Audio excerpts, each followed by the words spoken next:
Dear friends, dear students,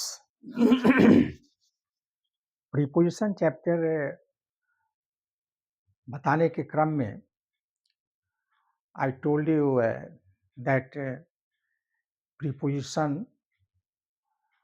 prepositions are mainly two types. The first one is simple preposition, and the second is complex preposition. I have already discussed it. तो उस क्रम में मैंने आपको बतलाया, एक list दिया प्रीपोजिशन का जिसकी संख्या करीब करीब 55 रही होगी, 55 हो सकता है 54 हो। और कुछ विशेष बात उसके संदर्भ में मैंने आपको बतलाया। अब मैं जरा सा एक विशेष बात और बताना चाहता हूं। वह क्या है कि ये वर्ब है कम और इट, आना और खाना। ये दोनों क्या है भाई? ये दोनों वर्ड वर्ब है। और इस वर्ब में आपको मैंने बतलाया था वर्ब चैप्टर में कि वर्ब 2 प्रकार के होते हैं। एक होता है ट्रांजिटिव वर्ब और दूसरा होता है इंट्रांजिटिव वर्ब। क्या? एक होता है इंट्रांजिटिव और दूसरा होता है ट्रांजिटिव। तो इंट्रांजिटिव वर्ब को ऑब्जेक्ट की आवश्यकता नहीं पड़ती है, वहीं पर ट्रांजिटिव वर्ब को ऑब्जेक्ट की आवश्यकता पड़ती है। ये इंट्रांजिटिव वर्ब की पहचान है। और इस प्रीपोजिशन चैप्टर में ट्रांजिटिव वर्ब, इंट्रांजिटिव वर्ब को समझना बड़ा जरूरी है। जिसकी समझ नहीं होगी इसको परेशानी हो सकती है। क्यों? क्यों हो सकती है? देखिए, कम क्रिया है, देखिए बाय प्रीपोजिशन है, फ्रॉम प्रीपोजिशन है, विद प्रीपोजिशन है, एट प्रीपोजिशन है, ऑन प्रीपोजिशन है, बिफोर प्रीपोजिशन है, आफ्टर प्रीपोजिशन है। कहने का मतलब कि इंट्रांजिटिव वर्ब अपने साथ ऑब्जेक्ट नहीं लेती है, अपने साथ प्रीपोजिशन लेती है। इसको प्रीपोजिशन चाहिए, इंट्रांजिटिव वर्ब को प्रीपोजिशन चाहिए। वहीं पर ये देखिए इट, देखिए इट के बाद क्या आया है? ये मैंगो आया।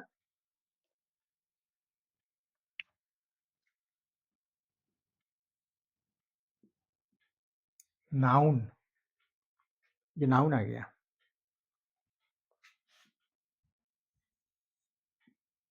ये नाउन, ये नाउन, नाउन आ गया। तो ये जो वर्ब है,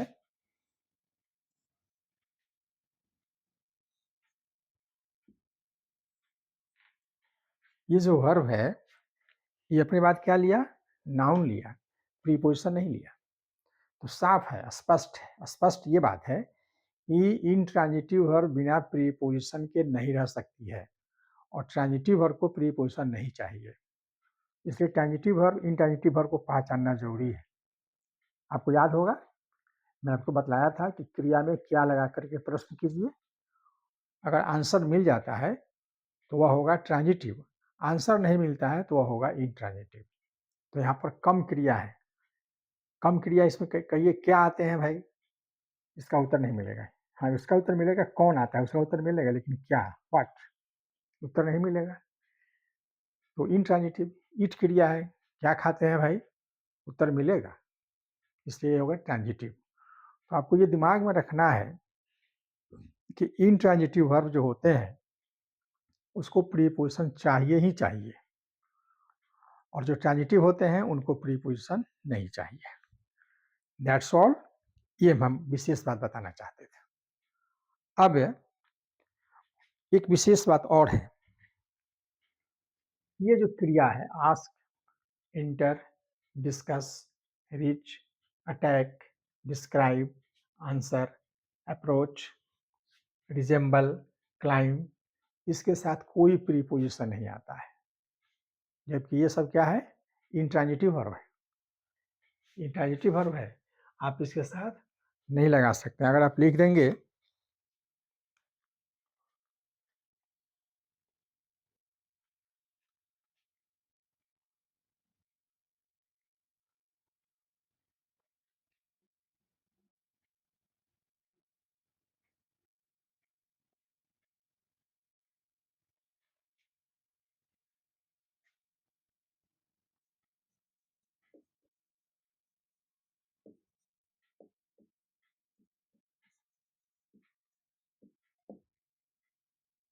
आई इंटर्ड इनटू द रूम, अगर आप लिख देंगे तो ये गलत होगा।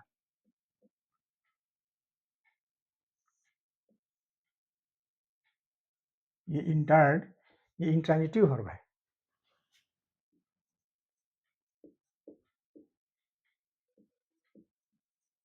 ये प्रीपोजिशन है, लेकिन ये नहीं होगा। उसी तरह से डिस्कस,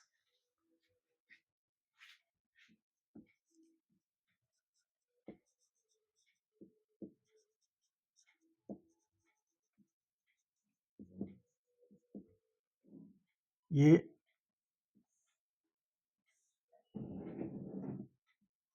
प्रीपोजिशन है और ये वर्ब है।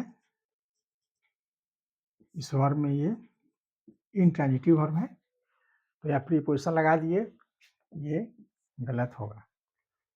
तो कहने का मतलब ये है कि इसको आप याद रख करेंगे 1 2 3 4 5 6 7 8 9 10, ये 10 वर्ब हैं। ये सब क्या है? इंट्रांजिटिव है, और इंट्रांजिटिव वर्ब है, उसके बावजूद भी इसके साथ प्रीपोजिशन नहीं लगेगा, जबकि हिंदी में आएगा, में, पै, पर, से, के लिए आएगा, लेकिन उसके लिए कोई प्रीपोजिशन लगाने की आवश्यकता नहीं है। तो ये बात ध्यान देना है। अब हमें यूज ऑफ प्रीपोजिशन जानेंगे, सीखेंगे।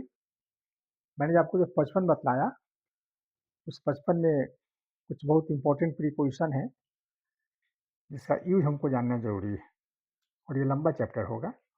55 है तो कम से कम 25 30 40 प्रीपोजिशन का यूज आपको जानना होगा, और एक प्रीपोजिशन का यूज होगा 5 6 7 8 9, तो ये लंबा चैप्टर तो होगा ही, लेकिन बहुत काम की चीज़ है ये, बहुत ज़रूरी है ये। इसके बगैर आपका कोई काम नहीं होने वाला है। उसको जानना बड़ी ज़रूरी है, बहुत ज़रूरी है। तो अब हम नए चैप्टर की शुरुआत हम करें, नए चैप्टर नहीं कहेंगे, नए टॉपिक की शुरुआत हम करेंगे। प्रीपोजिशन का यूज़ है 55 का जो है, उसमें से कुछ इंपॉर्टेंट प्रीपोजिशन का यूज़ हम शुरुआत करेंगे। इसके नेक्स्ट वीडियो में हम उसको डालेंगे। तो आप तब तक उस वीडियो का इंतज़ार करें। जय हिंद।